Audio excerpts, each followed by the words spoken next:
mivory eto amin'ny salle de presse ny faritra Anosy ny membre CRFAR androany handindiniky ny filière prioritaire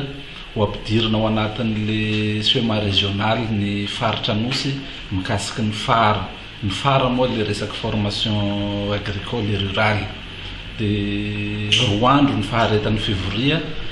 androany zay resaka priorisation na filière sy métier ruraux zay. De ny hamaray présentation sy validation ny PTBA ny programme Formaprod izay hiasa eto amin'ny faritra Anosy sy évaluation participative mikasiky ny activité chantier efa nataon'ny Formaprod tamin'ny depuis mois de juin 2018 amin'ny ambanivango amizay fa mbola hanampy ny tompony andraikitry ny fampandrosoana eto anivon'ny faritra. Ny tanjon'ny février androany de mba hahafaha mahafantatry hoe ino reo lalam-pamokarana filiera izay ho atao lahara-pahamehana ho an'ny tao-piasana amin'ny taona 2024 zay ny voalohany. De ny faharoa mba ho fantatry ny be sy ny maro ny programme an'asa anatin'ny tao raiky ho an'ny taona 2024 avao koa. Voalazan'ny tompony andraikitra ny Formaprod teo moa zany dia androany sy rapitso zany no tanterahana eto anivon'ny salle de presse ny faritra Anosy ny atelier mahakasika ny fametrahana ireo filière prioritaire ato anivon'ny faritra. Ao anatin'izany koa ireo métier na ireo asa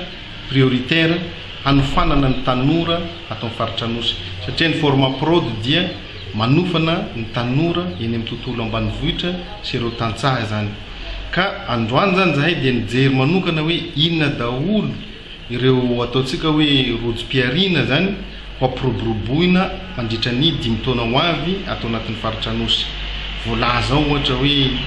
ny fambolena vary, fambolena manioka na ataontsika hoe balahazo ve ny atao prioritaire sa ny berose ve ny tena kolokoloina bebe kokoa atao zay ampiroboroboan'io sa ny lavanily maro sinisisa zay zany no ataontsika hoe atrikasa atao ato. Maromaro zany io tsy voatery resaka fambolena ihany fa misy ihany koa resaka jono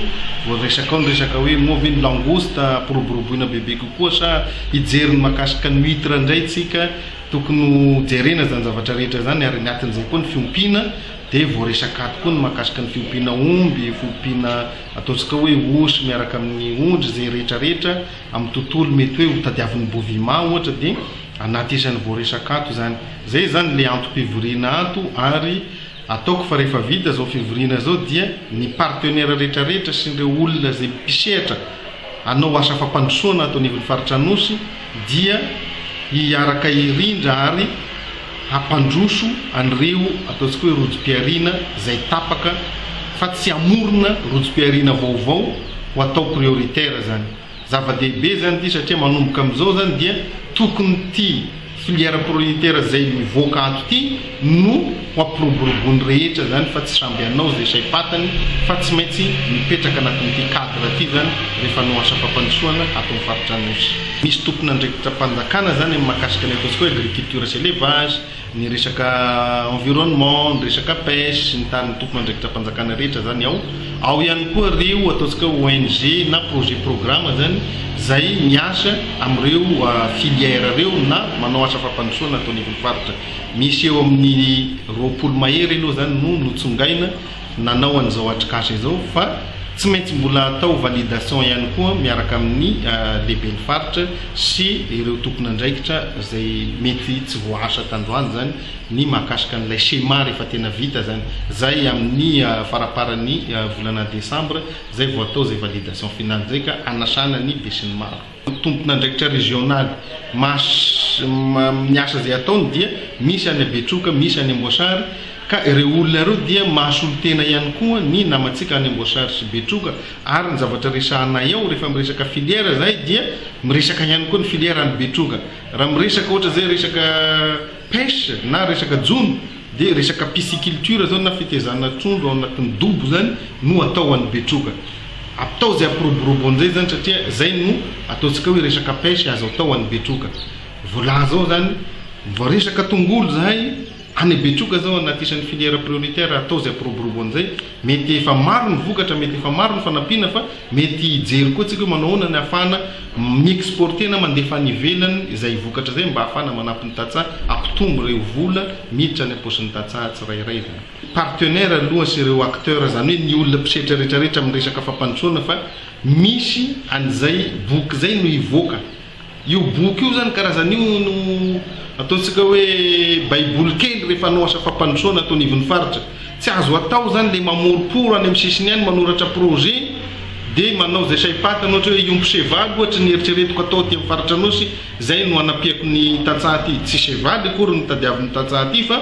fiompiana omby fiompiana osy ohatra dia tokony zay aloha no faharombonany be sy ny maro zany raha ohatra tsika miteny hoe ny fambolem-bary no tokony ampina bebe kokoa dia ny vola rehetrarehetra zany zay hoentin'ireo mpamatsy vola dia tokony alefa any amin'ny fambolem-bary zany raha ohatra ka zay no hitatsika raha tapaky ny be sy ny maro fa hoe zay no rojo-piarina na filière prioritaire tapakitsika zany zay ny mahazava-dehibe ary ny afatra fotsiny zany dia ny fanajany rehetrarehetra mba tsy hisony zany rehefa tonga le fivoriana dia hoe tonga ny projet anankiray dia na inona na tonga ny balahazo ny financer van'ity projet ity fa tsy mifinancer ohatra resaky maïs na tsako kanefa tsako ohatra ny mety tadiavin'le olo zany le balahazo mety efa 30 na 50 ny kilo no fa